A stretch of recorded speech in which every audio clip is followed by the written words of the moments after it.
नमस्कार दोस्तों, स्वागत है आपका आप ही का अपने चैनल बिया उदय क्लासेस से। एंड दोस्तों, आज के इस वीडियो के अंदर हम लोग करेंगे क्लास 10th फिजिक्स के 20 सब्जेक्टिव क्वेश्चन को। और ये जो सब्जेक्टिव क्वेश्चन है ये 2 नंबर में पूछे जाते हैं।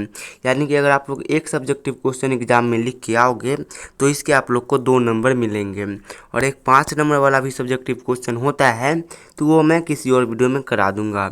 फिलहाल हम लोग करते हैं 2 नंबर की तैयारी और करते हैं सब्जेक्टिव के 20 क्वेश्चन को फिजिक्स के। और मैं गारंटी के साथ कह सकता हूं कि इन 20 क्वेश्चन में से कम तो आप लोग को 4 क्वेश्चन एग्जाम में 4 से 5 क्वेश्चन ज़रूर से ज़रूर देखने को मिलेगा। तो ये काफ़ी इंपॉर्टेंट है, आप लोग शुरू से लेकर लास्ट तक देखिएगा और इसको नोट करने की कोशिश कर दिएगा। बाकी अगर आप लोग नोट नहीं कर पाओगे तो आप लोग को ये जो नोट्स है जो जिससे मैं पढ़ा रहा हूँ, यानी कि जो लिखा हुआ टाइप करके जो PDF है, ये PDF आप लोग को व्हाट्सएप ग्रुप पे मिल जाएगा। और व्हाट्सएप ग्रुप को ज्वाइन करने के लिए आप लोग को कुछ नहीं करना है, डिस्क्रिप्शन में जाना है, वहाँ पे हमने व्हाट्सएप ग्रुप का लिंक दे दिया है। बस आप लोग लिंक पे क्लिक करोगे और व्हाट्सएप ग्रुप को ज्वाइन कर सकते हो। तो जाओ जाके व्हाट्सएप ग्रुप को ज्वाइन करो, वहीं पे आप लोग को इसका PDF मिल जाएगा, जहाँ से आप लोग इस PDF को लेकर के नोट डाउन करोगे कॉपी में और याद करोगे। तो चलिए आज की इस वीडियो को फिलहाल के लिए शुरू करते हैं। तो अपना जो फर्स्ट नंबर क्वेश्चन है वो ये है कि प्रकाश के परावर्तन का नियम क्या है। और ये इंपॉर्टेंट क्वेश्चन है क्योंकि ये बहुत बार पूछा गया है और आगे भी पूछा जा सकता है। तो चलिए देखते हैं कि प्रकाश का परावर्तन किसे कहा जाता है। तो आंसर में दिया गया है कि प्रकाश के किरणों का किसी चमकदार तल या दर्पण से टकराकर उसी माध्यम में वापस लौटने की क्रिया को, यानी कि घटना को प्रकाश का परावर्तन कहते हैं। तो प्रकाश का परावर्तन क्या हो जाएगा, तो जो प्रकाश की किरणें होती है ये क्या होती है, कोई भी चमकदार तल हो गया या फिर दर्पण यानी कि आईना हो गया, उससे टकरा करके वापस क्या होती है, उसी माध्यम में लौट जाती है। और ये जो लौटने की घटना है या फिर लौटने की क्रिया है, इसी घटना को हम लोग क्या कहते हैं, प्रकाश का परावर्तन कहते हैं। तो प्रकाश का परावर्तन होपफुली आपको समझ में आ गया होगा। उसके बाद जो अपना नेक्स्ट क्वेश्चन है वो ये है कि प्रकाश के परावर्तन के कितने नियम हैं, तो और इसके नियम को भी लिखें। तो जो हमने प्रकाश का परावर्तन देखा उसके क्या होते हैं, कुछ नियम होते हैं और उसके कुछ नियम की संख्या भी होती है। तो चलिए देखते हैं कि प्रकाश के परावर्तन में कितने नियम होते हैं और इसके नियम को कैसे लिखा जाता है। तो जो सबसे पहले लिखना है आप लोग को आंसर में वही लिखना है कि प्रकाश के परावर्तन के 2 नियम होते हैं। और ये जो 2 नियम हैं ये निम्नलिखित है, यानी कि नीचे लिखा गया है। तो जो सबसे पहला नियम है वो ये है कि आपतित किरण यानी कि आकर पड़ने वाली प्रकाश की किरण एवं परावर्तित किरण यानी कि परावर्तन के बाद वापस जाने वाली प्रकाश की किरण और अभिलंब, ये तीनों क्या होता है, तो ये तीनों एक ही समतल तल पे होता है। तो पहला नियम क्या था कि आपतित किरण, परावर्तित किरण और अभिलंब ये तीनों एक ही समतल तल पे होता है।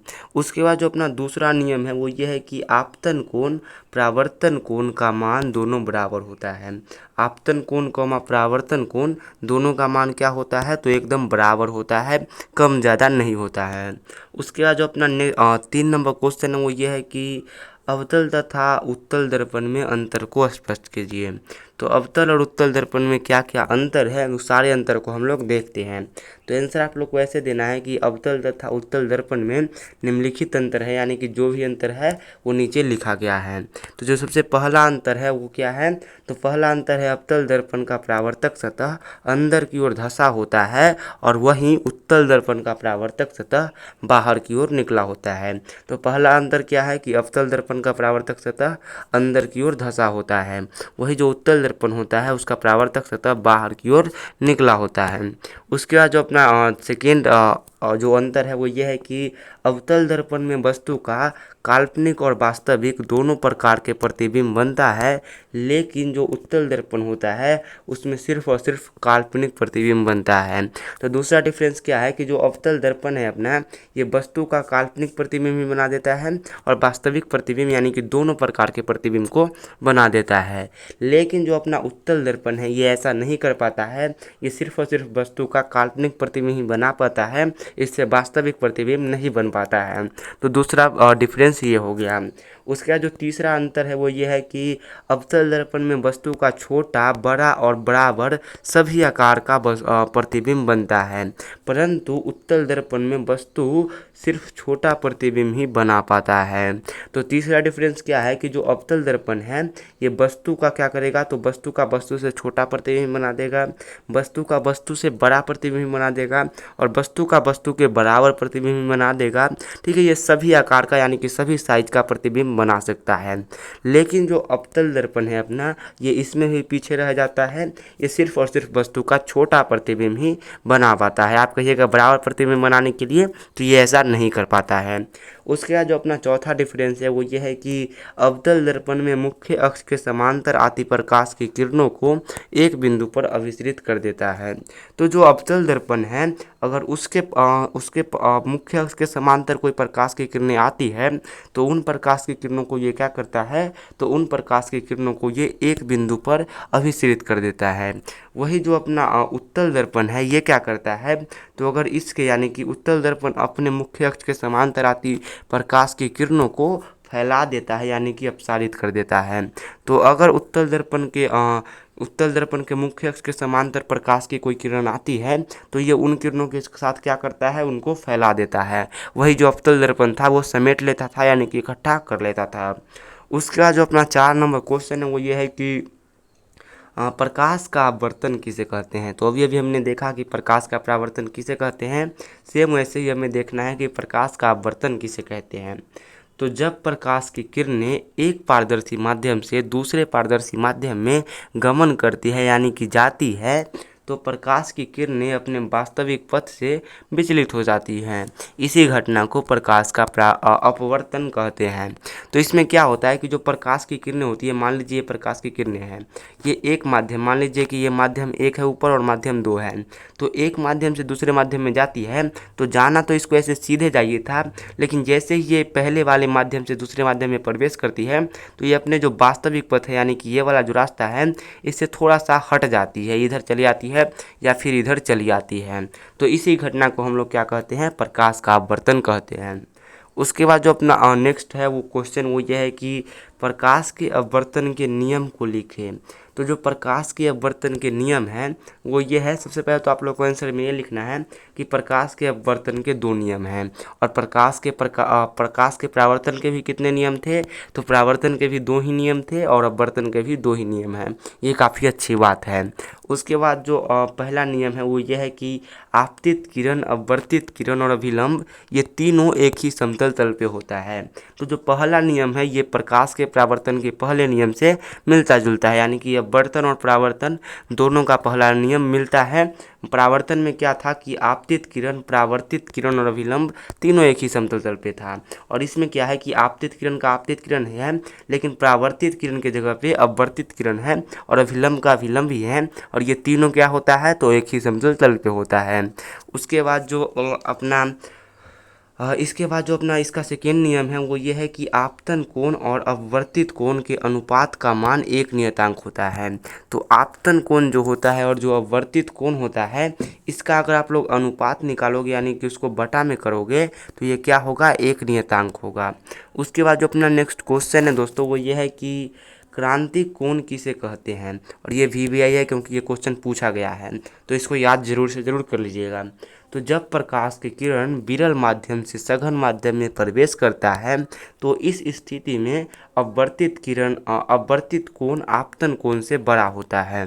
तो क्या होता है, सबसे पहले तो अगर प्रकाश की किरणें जो है वो विरल माध्यम से सघन माध्यम में प्रवेश करती है तो इस स्थिति में होता ये है कि जो अपवर्तित कोण होता है ये आपतन कोण से थोड़ा सा बड़ा हो जाता है। उसके बाद देखिए, उसके बाद क्या है, उसके बाद यह है कि आपतन कोण का वह मान जिसके लिए अपवर्तित कोण 90 डिग्री हो जाए, यानी कि अपवर्तित कोण का मान 90 डिग्री हो जाए उसे क्रांतिक कोण कहते हैं। तो बस यहाँ से आप लोग को यही याद रखना है कि आपतन कोण का वह मान जिसके लिए अपवर्तित कोण का मान 90 डिग्री हो जाए उसे क्रांतिक कोण कहते हैं। अगर आप लोग यहाँ से भी लिख देते हो यहाँ तक तो ये भी आंसर माना जाएगा, लेकिन अगर आप लोग पूरा लिखोगे तो ये कुछ ज़्यादा अच्छा आंसर माना जाएगा और आपको एक भी नंबर नहीं नहीं काटा जाएगा। बाकी इतना लिखते हो तो नंबर कटने का चांस रहता है। उसके बाद जो अपना नेक्स्ट क्वेश्चन है वो ये है कि आँख की असमंजन क्षमता से आपका क्या तात्पर्य है, यानी कि आँख की असमंजन क्षमता किसे कहते हैं। तो नेत्र द्वारा नेत्र लेंस की फोकस दूरी बदल कर निकट या दूर स्थित वस्तुओं को साफ साफ देखने की क्षमता को ही असमंजन क्षमता कहते हैं। तो इसमें कहा क्या गया है कि जो हमारा नेत्र होता है यानी कि आँख होता है, उसके द्वारा जो नेत्र यानी कि आँख में लगा जो लेंस होता है, उस लेंस को यानी कि नेत्र लेंस की जो फोकस दूरी होती है उसको बदल कर निकट या फिर दूर जो स्थित वस्तु होती है उस वस्तु को साफ साफ जो देखने की क्षमता होती है उसे ही हम लोग क्या कहते हैं, तो उसी क्षमता को असमंजन क्षमता कहते हैं। जैसे कि आपने देखा होगा कि जब कोई वस्तु को अगर आप लोग दूर देख रहे होगे तो आपका जो पास वाला वस्तु होगा ये आप लोग को ब्लर दिखाई देगा, धुंधला दिखाई देगा। और अगर आप लोग लग वाले वस्तु को साफ साफ देखने की कोशिश करोगे एकदम फोकस को बदल करके अपने लेंस की, तो दूर वाला जो वस्तु रखा होगा ये धुंधला धुंधला दिखाई देगा। ये कई बार होता है और ये आपने देखा भी होगा। उसके बाद जो अपना नेक्स्ट क्वेश्चन है वो ये है कि सूर्योदय के समय सूर्य रक्ताफ क्यों हो जाता है। और ये जो क्वेश्चन है ये भाई साहब ये अमेजिंग क्वेश्चन है, ठीक है, एकदम VVI, मतलब ये याद होना ही होना चाहिए। भले ही आप खाना भूल जाओ लेकिन इस क्वेश्चन को याद करना मत भूलना, बहुत पछताओगे। तो आंसर इसका ये हो जाएगा कि सूर्योदय के समय जब सूर्य क्षैतिज रेखा के समीप होता है तो पृथ्वी और सूर्य के बीच की जो दूरी है वो बढ़ जाती है।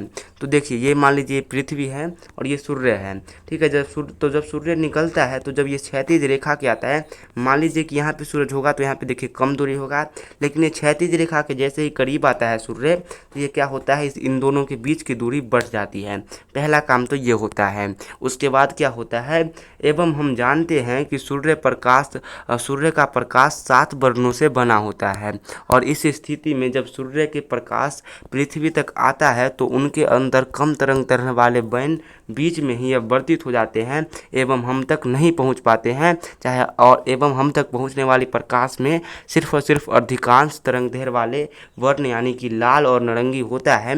यही कारण है कि सूर्योदय के समय सूर्य रक्ताफ प्रतीत होता है। तो देखिए होता क्या है कि सूर्योदय के समय मान लीजिए कि ये क्या है, तो ये सन है और ये क्या है, तो ये अर्थ है यानी कि धरती है। तो क्षैतिज के करीब आता है तो क्या होता है, इन दोनों में दूरी बढ़ जाती है और इन दोनों में जब दूरी बनती है तो यहाँ से जो प्रकाश निकलता है जो अपने पृथ्वी के लिए चलता है, इस प्रकाश में 7 कलर होता है और इन 7 कलर में से 5 कलर क्या होते हैं, तो कमज़ोर कलर होते हैं, उनका तरंग दैर्ध्य कमज़ोर होता है। जब वो इतनी दूरी को तय करते हैं तो उनका जो कमज़ोर कलर होते हैं वो रास्ते में ही ख़त्म हो जाते हैं, रास्ते में ही उनका क्या हो जाता है, तो उनका प्रकीर्णन हो जाता है। वही जो मजबूत रंग होते हैं, 2 कलर मजबूत होते हैं, एक होता है लाल और एक होता है नारंगी। तो जो लाल नारंगी होते हैं कलर, ये मजबूत कलर होते हैं और सूर्य द्वारा निकले 7 कलर में से 2 कलर ही हम तक पहुँच पाता है, हमारी आँखों तक पहुँच पाता है। और हमारी आँखों के सामने जो कलर पहुँचेगा हमें वह चीज़ वैसा ही दिखाई देगा।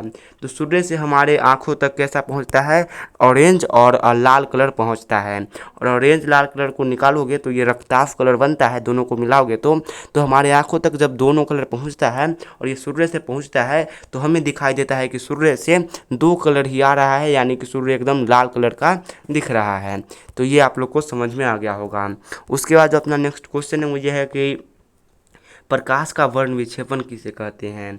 तो प्रकाश के किरण को किसी प्रिज्म से गुजारा जाता है तो वह 7 अलग अलग वर्ण में बट जाता है, यानी कि 7 अलग अलग कलर में बन जाता है।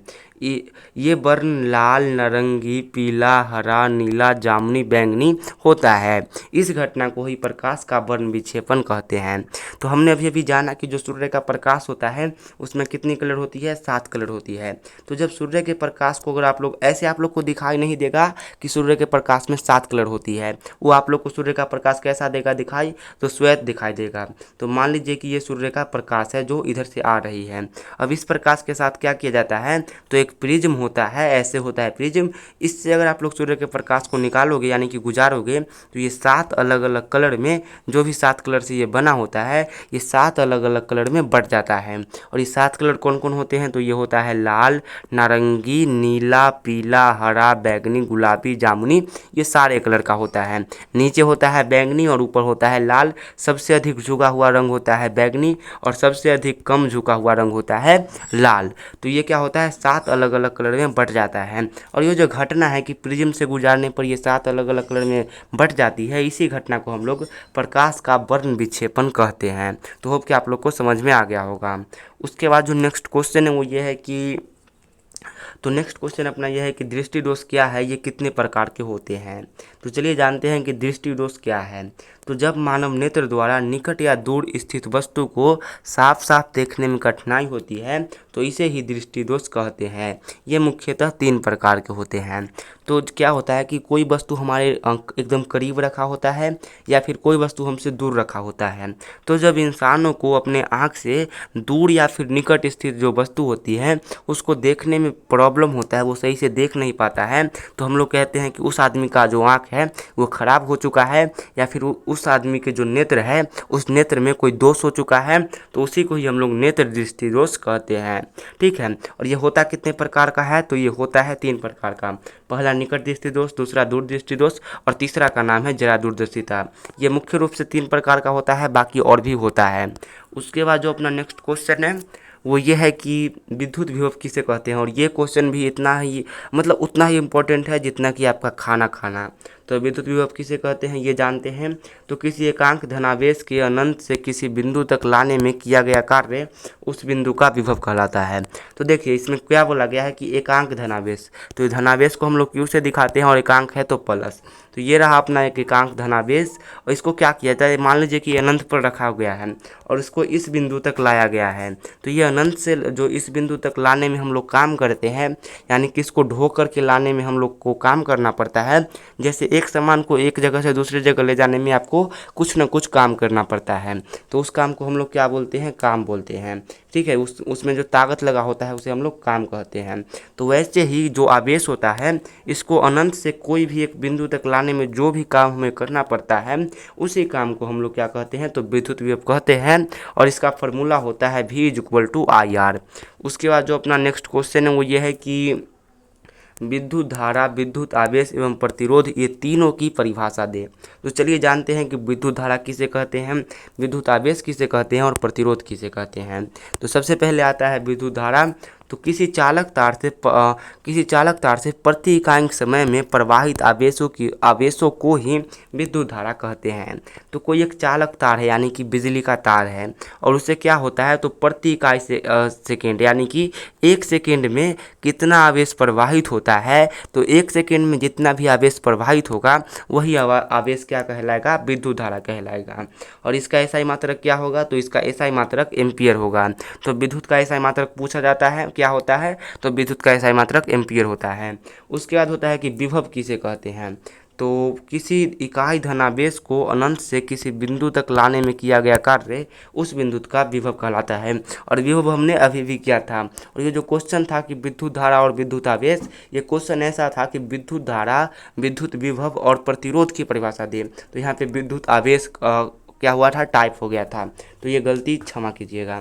तो विभव की परिभाषा तो हमने अभी देखा है कि कोई एक आवेश है उसको अनंत से किसी बिंदु तक लाने में जो भी काम हम लोग करते हैं उसी काम को हम लोग क्या कहते हैं, विभव कहते हैं। इसका एसआई मात्रक होता है विभवांतर, ये बात आप लोग जान लीजिए। एसआई मात्रक क्या होता है, विभवांतर, सॉरी इसका एसआई मात्रक विभवांतर नहीं, इसका एसआई मात्रक होता है वोल्ट। ठीक है। इसका एसआई मात्रक क्या होता है, वोल्ट होता है। उसके बाद जो अपना प्रतिरोध है उसका परिभाषा ये है कि किसी प्रतिरोध किसी चालक तार का वह गुण है जो उसमें प्रवाहित विद्युत धारा का विरोध करता है। तो और इसका एसआई मात्रक ओम होता है। तो देखिए मान लीजिए कि ये क्या है, तो ये एक प्रकार का चालक तार है जिससे विद्युत धारा प्रवाहित हो रहा है।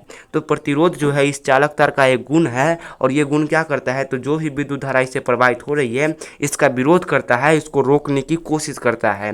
ठीक है। तो ये विद्युत चालक तार का ही ये गुण है जो क्या करता है, उसमें से प्रवाहित विद्युत धारा को रोकने की कोशिश करता है, लेकिन बेचारा उतना रोक नहीं पाता है। उसके बाद जो अपना नेक्स्ट क्वेश्चन है वो ये है कि ओम का नियम क्या है। और ये काफ़ी इंपॉर्टेंट है 2 नंबर के लिए और 5 नंबर में ये पूछा जाता है। 5 नंबर में पूछा जाएगा तो आप लोग को सत्यापित भी करना होगा। तो ओम के नियम के अनुसार, ओम का नियम ये है कि ओम के नियम के अनुसार अचर ताप पर, यानी कि वैसा ताप, जैसे कि अचर ताप मतलब होता है कि अगर 45 डिग्री तापमान है तो 45 डिग्री ही रहे, ना वो 44 डिग्री हो घटकर और ना ही बढ़ के 46 डिग्री हो, वो 45 डिग्री है तो 45 ही डिग्री रहे। तो अचर ताप पर यानी कि वैसा ताप जो स्थिर रहे, या फिर स्थिर ताप पर किसी परिपथ में प्रवाहित, परिपथ मतलब होता है कि वही तार, तो किसी परिपथ में प्रवाहित विद्युत धारा का मान परिपथ के सिरों के बीच उत्पन्न विभवांतर के समानुपाती होता है। तो ये क्या कहता है कि अगर ताप स्थिर रहे तो इस स्थिति में क्या होगा, कोई भी तार है उसमें विद्युत धारा जो प्रवाहित हो रहा है और उसके सिरों के बीच जो भी विभवांतर उत्पन्न हो रहा है, ये दोनों एक दूसरे के समानुपाती होते हैं, यानी कि भी समानुपाती होता है आई के। उसके बाद जो अपना नेक्स्ट क्वेश्चन है वो ये है कि ए मीटर और वोल्ट मीटर के उपयोग को बताएं। तो ए मीटर का उपयोग ये होता है कि ए मीटर का उपयोग किसी परिपथ में प्रवाहित विद्युत धारा के धारा को मापने के लिए किया जाता है। तो मान लीजिए कि ये अपना क्या है, ये अपना ए मीटर है और ये रहा एक विद्युत धारा जिसमें क्या है कि विद्युत धारा प्रवाहित हो रही है। तो इस यंत्र से हम लोग क्या कर सकते हैं, इससे हम लोग माप सकते हैं कि इससे कितना विद्युत धारा प्रवाहित हो रहा है, कितना एम्पियर का विद्युत धारा जा रहा है। उसके बाद जो वोल्ट मीटर होता है उससे हम लोग क्या करते हैं, तो वोल्ट मीटर का उपयोग किसी परिपथ के सिरों के मध्य उत्पन्न विभवांतर को मापने के लिए किया जाता है। तो मान लीजिए कि ये अपना क्या है, तो ये अपना वोल्ट मीटर है और ये परिपथ है और इन दोनों के सिरों के बीच क्या है, तो विभवांतर उत्पन्न है। तो ये जो यंत्र है इससे हम लोग ये माप सकते हैं कि उन दोनों जो परिपथ है इनके सिरे के बीच कितना वोल्ट का क्या है, तो कितना वोल्ट का विभवांतर उत्पन्न है, 5 वोल्ट का विभवांतर है या फिर 10 वोल्ट का विभवांतर उत्पन्न हो रहा है। तो ये मीटर से धारा मापते हैं, वोल्ट मीटर से क्या करते हैं, विभवांतर मापते हैं। उसके बाद जो अपना नेक्स्ट क्वेश्चन है वो ये है कि विद्युत धारा के ऊष्मीय प्रभाव किन किन कारकों पर निर्भर करता है। तो विद्युत धारा का जो ऊष्मीय प्रभाव है वो निम्नलिखित निम्नलिखित कारकों पर निर्भर करता है। सबसे पहला कारक है विद्युत धारा की प्रबलता। तो जो विद्युत धारा जितनी तेजी से जाएगी क्या होगा, ऊष्मीय प्रभाव उतना ही तेजी से बढ़ेगा। तो पहला कारक है विद्युत धारा की प्रबलता। दूसरा कारक है परिपथ की लंबाई। तार जितना ज़्यादा लंबा होगा यानी कि परिपथ जितना ज़्यादा लंबा होगा क्या होगा, तो ऊष्मीय प्रभाव उतना ही ज़्यादा अधिक होगा और तार जितना ज़्यादा छोटा होगा ऊष्मीय प्रभाव उतना ही कम होगा। उसके बाद नेक्स्ट है विद्युत धारा के प्रवाहित समय पे। तो अगर ज़्यादा देर विद्युत धारा प्रवाहित कीजिएगा तो ये ज़्यादा होगा क्या होगा, ऊष्मीय प्रभाव, और अगर कम देर कीजिएगा तो ऊष्मीय प्रभाव कम होगा। उसके बाद जो नेक्स्ट है वो है कि चालक तार के पदार्थ पर। तो कोई अगर अच्छा चालक तार दिए हैं यानी कि चांदी वगैरह का, तो उसमें क्या होगा, ऊष्मीय प्रभाव कम होगा, और कोई ख़राब दिए हैं चालक तार तो उसमें ऊष्मीय प्रभाव अधिक होगा, यानी कि वो तार अधिक गर्म होगा, अधिक ज़्यादा हीट होगा। उसके बाद जो अपना 16 नंबर क्वेश्चन है वो ये है कि दो चुंबकीय रेखा आपस में एक दूसरे को प्रतिच्छेद क्यों नहीं करती है। और ये काफ़ी इंपॉर्टेंट क्वेश्चन है कि दो चुंबकीय रेखा आपस में एक दूसरे को प्रतिच्छेद यानी कि काटती क्यों नहीं है। तो इसका परिभाषा ये है कि अगर दो चुंबकीय रेखा एक दूसरे को प्रतिच्छेद करती है तो इस स्थिति में हमें एक ही समय पे एक बिंदु से दो अलग अलग दिशा की स्पर्श रेखा प्राप्त होती है, जो कि असंभव है, ऐसा संभव नहीं है। अतः दो चुंबकीय रेखा आपस में प्रतिच्छेद नहीं करती है। तो देखिए बताया ये गया है कि अगर दो चुंबकीय रेखा एक दूसरे को प्रतिच्छेद करती है यानी कि काटती है, तो इस स्थिति में एक ही समय पे, और ये जो एक बिंदु है इसी बिंदु से हमें दो ऐसी रेखा मिलती है जो एक तो इस साइड चलती है और एक इस साइड चलती है। तो मेरे को आप लोग ये बताइए कि कोई एक आदमी है और वो आदमी एक ही समय पे एक बार में इधर जा सकता है और इधर जा सकता है, ऐसा संभव नहीं है। वो क्या होगा, तो पहले इधर जाएगा उसके बाद इधर जाएगा। ऐसा नहीं है कि एक ही समय पे एक ही साथ वो आदमी इधर भी चला जाए और इधर भी चला जाए, तो ऐसा असंभव होता है। यानी कि वो जो स्पर्श रेखा है वो इधर भी नहीं जा सकती और इधर नहीं जा सकती एक ही समय पे। तो इसीलिए क्या करती है, दो चुंबकीय रेखा आपस में कभी भी प्रतिच्छेद नहीं करती है। उसके बाद नेक्स्ट क्वेश्चन यह है कि फ्लेमिंग का बाम हस्त। तो फ्लेमिंग का बाम और फ्लेमिंग का दाहिना दोनों हस्त का नियम बहुत ही इंपॉर्टेंट है, एग्जाम में कम से कम 5 बार से ज़्यादा पूछा गया है। तो चलिए जानते हैं कि ये दोनों क्या है, और इन दोनों को मैं बताऊंगा तेज़ी में, ठीक है, ज़्यादा समय नहीं लूँगा अब। तो इसका आंसर हो जाएगा फ्लेमिंग के बाम हाथ के नियम के अनुसार अगर हम अपनी बाएं हाथ के 3 उंगली अंगूठा, तर्जनी एवं मध्यमा को परस्पर इस प्रकार फैलाए कि तर्जनी चुंबकीय क्षेत्र रेखा की दिशा एवं मध्यमा विद्युत धारा की दिशा दर्शाए, तो अंगूठा अपने आप ही क्या करेगा, धारावाही पर लगने वाला जो बल है उसकी दिशा को दिखा देगा। तो इसमें करना क्या होता है कि जो हमारी हाथ की 3 उंगली होती है, 3 उंगली कौन कौन, तर्जनी, मध्यमा और अंगूठा, इन 3 उंगली को परस्पर यानी कि 90 डिग्री के कोण पर ऐसे फैलाते हैं कि जो तर्जनी है वो चुंबकीय क्षेत्र की दिशा बताए और जो मध्यमा है ये विद्युत धारा की दिशा बताए, तो जो अंगूठा है वो अपने आप क्या करेगा, जो धारावाही पर लगने वाला बल है उसकी दिशा को दिखा देगा। उसके बाद जो फ्लेमिंग का दाएं हाथ का नियम है यानी कि दाहिने हाथ का, वो ये कहता है कि फ्लेमिंग के दाहिने हाथ के नियम के अनुसार यदि हम अपने दाएं हाथ यानी कि इस बार हम लोग उसमें क्या करते थे, बाएं हाथ के 3 उंगली और इसमें हमें दाएं हाथ के 3 उंगली और 3 उंगली कौन कौन, तो मध्यमा, तर्जनी और अंगूठा यानी कि सेम उंगली को, लेकिन ये क्या होगा, दाएं हाथ का उंगली होगा। तो 3 उंगली को परस्पर इस प्रकार फैलाए कि जो तर्जनी है ये चुंबकीय क्षेत्र रेखा की दिशा और जो अंगूठा है ये धारावाही पर लगने वाला बल की दिशा बताए, तो जो तर्जनी है ये उत्पन्न होने वाली प्रेरित धारा की दिशा खुद पे खुद बता देगी। तो इसमें करना क्या होता है कि इसमें हम लोग दाहिने हाथ के 3 उंगली को इस प्रकार फैलाते हैं कि जो अपना तर्जनी वाला जो उंगली है ये चुंबकीय क्षेत्र रेखा की दिशा बताए और जो अंगूठा है अपना ये धारावाही पर लगने वाली बल की दिशा बताए। तो जो तर्जनी है उसको अगर हम लोग कुछ भी नहीं करें, बस उसको 90 डिग्री कोण पर फैला रखें, तो वो अपने आप क्या करेगी, प्रेरित पर जो धारा की दिशा निकलेगी प्रेरित होने वाली, उस धारा की दिशा को अपने आप ही बता देगा। ये होता है फ्लेमिंग के दाएं हाथ का नियम। उसके बाद जो अपना 19 नंबर क्वेश्चन है वो ये है कि अच्छा ईंधन क्या है। तो आंसर दिया गया है कि अच्छा ईंधन वो है जो एक में सबसे पहले क्या हो, आसानी से उपलब्ध हो यानी कि आसानी से मिल सके।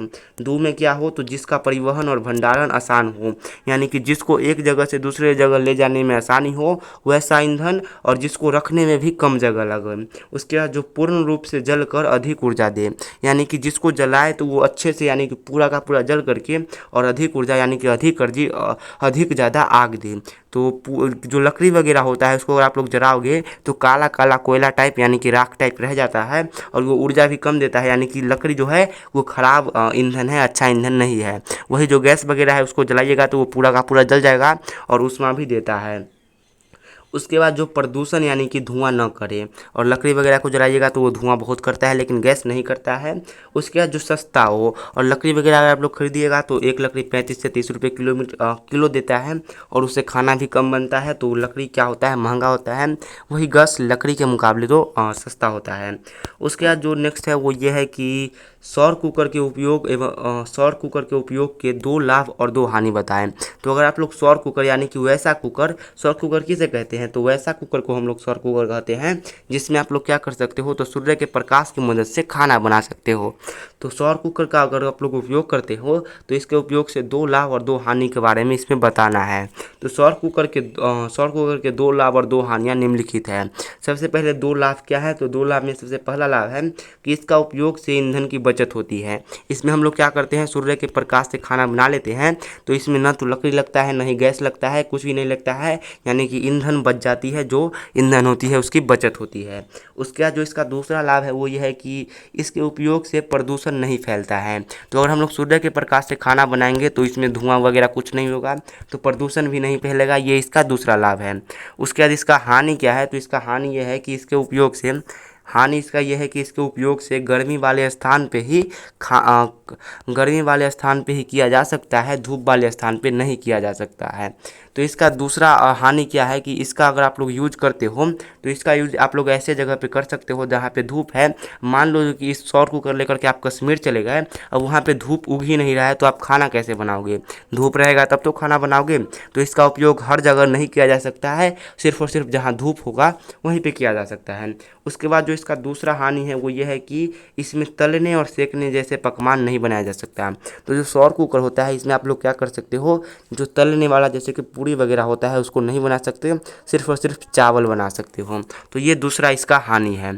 तो दोस्तों आज का वीडियो अपना समाप्त होता है। हमने 20 सब्जेक्टिव क्वेश्चन किए। अगर आप लोग को पसंद आया होगा, अपना मेहनत, ठीक है, बहुत पसीने से भीग गया हूँ, इतना मेहनत किया हूँ, तो आप लोग लाइक सब्सक्राइब कर दीजिएगा। मिलते हैं नेक्स्ट वीडियो में, तो तक के लिए बाय बाय।